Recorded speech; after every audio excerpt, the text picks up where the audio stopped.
So Manchester United and Ten Hag have got to business with Jong Manchester. They're working very, very hard to get their first transfer signing done in Frenkie De Jong, which is very advanced with Barcelona and could be done in the coming days if it doesn't fall through. Now, we know Ten Hag is going to be ruthless. We know this is going to be one of Manchester United's biggest transfer window in years. There's going to be over 10 players leaving, and the aim is to bring in 5 players, but we know United probably 4 or 3, you know what we're like. But Ten Hag wants to veto ingoings, outgoings, new contracts. Ten Hag's made it clear if a player isn't going to listen to his instructions. If a player doesn't want to be part of the project, he wants them gone. He wants the bad eggs gone. He wants to sort out the dressing room. He's got a lot to do. And you know what? There's players at Man United that Ten Hag's going to have to keep for one season, and he's probably planning on selling next season. But there's players Ten Hag is planning on selling now. So we're going to be looking at the Manchester United squad. We're going to be looking at the players that we've been linked with and building who is Ten Hag's potential ins and outs. Who's he said you can stay? Who's he said so you can go? Who does he want to buy and all of that? Well, we know 6 players have already left Manchester United in Lingard, Cavani, Mata, Matic, Lee Grant and Paul Pogba. Brandon Williams is now up for sale. Wan-Bissaka is up for sale. Bailly is up for sale and Tuanzebe is up for sale. That has been confirmed by Fabrizio Romano. Dean Henderson is also up for sale. United would like to sell Phil Jones, but no one's going to give him the wages he wants, so he's just going to stay here and steal a living because, you know what, he's fallen out of love with football and he wants to steal a living, and that's our fault because we're idiots for giving him a 5-year new contract under Ollie.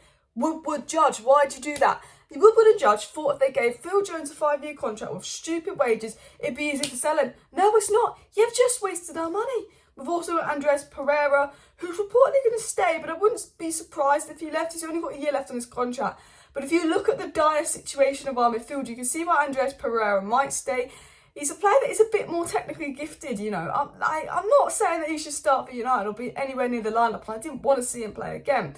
But he works hard, he runs around, he's technically gifted, and you'll be like, oh, this is shit, like, we've got to get rid. And you're right. But what I'm saying is, would he have been any worse than the players that play for us this season? Probably not. Apparently the scouts went to watch another player at Flamengo and Andres Pereira caught out, and he's the type of player that could do a job under Ten Hag maybe for a season and then you get rid like a bench player, but I don't want to see him starting week in, week out. I will be concerned. It's 2 midfielders, yeah, United 2.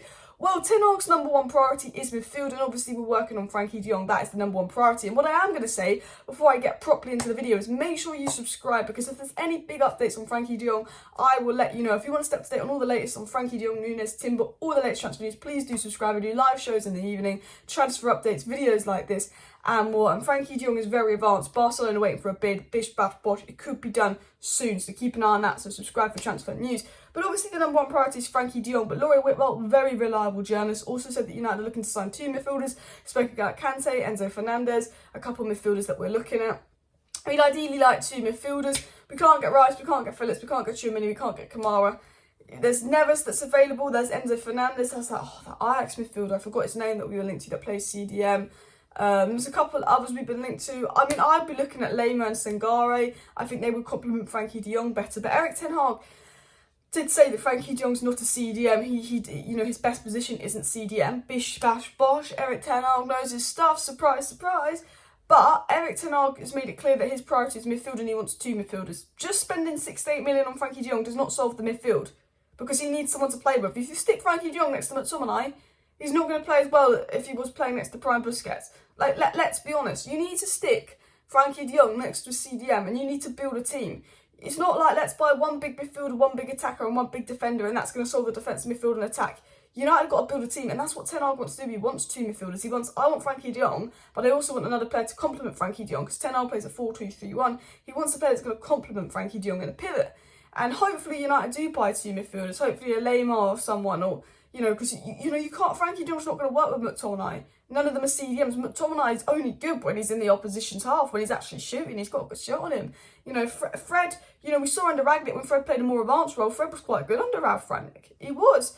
You know, Matic is gone. Donny's more better in an advanced role. There's Garner, but is he ready? You know, we need to get 2 midfielders in, and I stress that now. And Laurie Whitwell said Ten Hag wants 2 midfielders, and I hope the board back him and get 2 midfielders. But I'm worried because we haven't been linked to that many midfielders other than De Jong. We know Laurie Whitwell said we want 2 midfielders. We haven't been linked to many, you know, and that is what worries me a little bit. However, it was said that United want to keep their targets secret and they don't want the media to know all their targets. So maybe we're secretly working on a CDM, and I'm going to cling on to that hope. But I don't know. But I'm going to get up the lineup that I think Man United could maybe have next year. So Nunes, Timber, Pau Torres, and obviously De Jong we've had talks with. Obviously there's Nkunku, but it'll be difficult to get, and all of that. So my predicted lineup for Man United next season is De Gea in goal, and then Darlow to replace Dean Henderson, because that's being reported. I've gone Dalot right back with Timber as his backup. I've gone with Lindelof and Varane as the centre backs, with Timber as Lindelof's backup, because I don't know if he's going to put Timber in right away. I think he will, but I think he'll blend him in. I've gone with Maguire as Varane's backup, because Varane always gets injured, and maybe that's why we're looking at Pau Torres as well as Timber, because of, you know, injuries as well. We're also looking at Braga's Carmo, but Timber seems to be the #1 priority. The reason the Timber deal sort of slowed down a little bit is because we're focusing solely on the De Jong. I've gone with Luke Shaw as probably the left back, and I've also thought maybe Tyrone Malacia could be the backup left back, challenging Luke Shaw. I've gone with Garner, and then above Garner I've gone with question mark, because we have to get another midfielder in. I don't care, like, we just have to get another midfielder in that's going to complement De Jong. We brought Pogba, we didn't build a team around Pogba, he didn't work out to the 100 million. Pogba played brilliant when it was Matic, Pogba, Herrera in the midfield for about 12 games, because that complemented Pogba, and then we just put him next to McFred, and then Matic was agent. If you bring just De Jong in, it doesn't solve the midfield. You need to build a midfield. You don't just sign one big midfielder, one big attacker, and one big defender and think that solves it. You're buying individuals. You need to buy players that complement each other and play as a team. And De Jong was brilliant for the Netherlands yesterday, and he said that the Netherlands team benefits him more. So United need to do that. I've gone with Fred as De Jong's backup. Sancho, I think, on the left, that's an easy one. I've gone Garnacho as his backup, with Rashford on the right and Ahmad as Rashford's backup. Rashford will stay. I think if Rashford's poor, he'll go next season. Same with Maguire. I think Rashford, Maguire and McTominay are players that will leave next year if they can't find form. Bruno will be the cam with Donny behind him. I still think Bruno will play week in, week out. A lot of people think Donny will play. Yes, Bruno's been poor this season, but as I've said, Bruno's been nowhere near as bad as people make him out to be. He has had a poor season, but he's not been as awful as people make him out to be. He's had 3 of the worst performances I've seen this season in United shirt, like that Arsenal game, and he's had some catastrophic performances, but he's not been god-awful. And you know, he's got a new contract. I think he will play under Ten Hag. And then I've gone with Ronaldo and Nunes as Ronaldo's backup. You guys know I'm not a biggest fan of Darwin Nunes. 68 million on him as Ronaldo's backup. I'd rather get someone more versatile that can play on the wing and then could develop into a striker. I mean, I'd rather keep Martial, to be fair. You know, the strike situation's a bit muddied at the moment as well, but it is what it is. Now I'm going to show you what I do. Okay, that's what I think Ten Hag will do. Well, I don't know if Ten Hag will do. That's what I think the board will do. I think Ten Hag would like to do a bit more than what was on the screen. That's what I think the board will do, because I don't trust the board. Even though Merton would have gone, and Judging would have gone, and it's Merton in. I still don't trust the board. I still don't trust them to back Ten Hag. But I've gone with De Gea in goal. But I think long term you might want to look at the AC Milan keeper. You might want to look at Sanchez long term, because I don't know if he's going to suit Ten Hag's style play. I've gone with Dalot. I've gone with Varane, Lindelof, but obviously I'd happily have Timber in over Lindelof.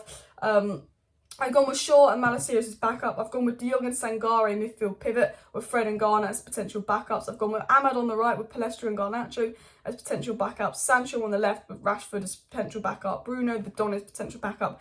And Ronaldo with Scamacca as potential backup, because Scamacca seems very technically gifted. I would like a right winger. I think with Chelsea basically getting Ousmane Dembele, I always say this, maybe keep an eye on Hakim Ziyech. Like, I would happily take him on like a 3-year contract, left-footed, can play on the right. I'd quite like Hakim Ziyech as well. So, but you know, I'd say that is sort of my lineup. That's sort of what I would do. But yeah, I'm a bit optimistic about this transfer window. I just want 2 midfielders, a fullback, a centre back, and an attacker. Ideally a striker, but if it's a left wing, if it's a right winger that can play striker, fine. If it's an Nkunku, fine. But it has to be attacker, 2 midfielders, centre back and fullback for me, because fullbacks are really integral to how Erik Ten Hag plays. A lot of people don't realise this, but they are. Like, it really shapes how he plays. And I think one of the reasons Ten Hag desperately wants Timber is because Timber knows how he wants to play, and he plays out from the back. And if you have a defender that knows exactly what you want to do, then it can flow better. And obviously, if you watch Frenkie De Jong for the Netherlands yesterday, he was brilliant. Why he obviously wants Frenkie De Jong is because he's a complete all-round midfielder. He doesn't like to hide behind players. He wants the ball. We can progress the ball. He's got one of the best ball carries. I think he's in the 95th percentile for ball carries, or something, or progressive passes, or something crazy. Like, Frenkie De Jong is an absolute freaking baller. Please do smash that like button. Please do subscribe down below if you're new. If you want to stay up to date with transfer news, make sure you subscribe, because if we get any updates on Frenkie De Jong, there will be a video tonight. I will be live tomorrow with all the transfer news updates. But Frenkie De Jong is very, very advanced, and Barcelona are waiting for us to make a bid, so keep an eye on that. And then once I think one deal's done, I think the other deals will keep rolling. And I always say, It could be like, you know, Harry Kane. He doesn't score for a little bit, and then once he gets one goal, they keep coming. Because United have been working on 3 or 4 deals right now. We have been working on 3 or 4 deals right now. So maybe once we get De Jong done, you know, because we've worked on the Timber deal, it only takes a week to get the Timber next. It only takes a week to get the Nunes next. You know, and hopefully we'll be linked to some CDMs to partner De Jong. And maybe the reason we're not going for a CDM is because we want to actually make sure we get De Jong and then buy a player to complement De Jong, rather than buy CDM first and then get De Jong and they don't complement each other. Like, I don't think De Jong and Neves would complement each other. I wouldn't, but I think De Jong and Lema would, even though Lema's not an out-and-out CDM because he can do that defensive role. So smash the like, smash the subscribe. See you next time. Bye.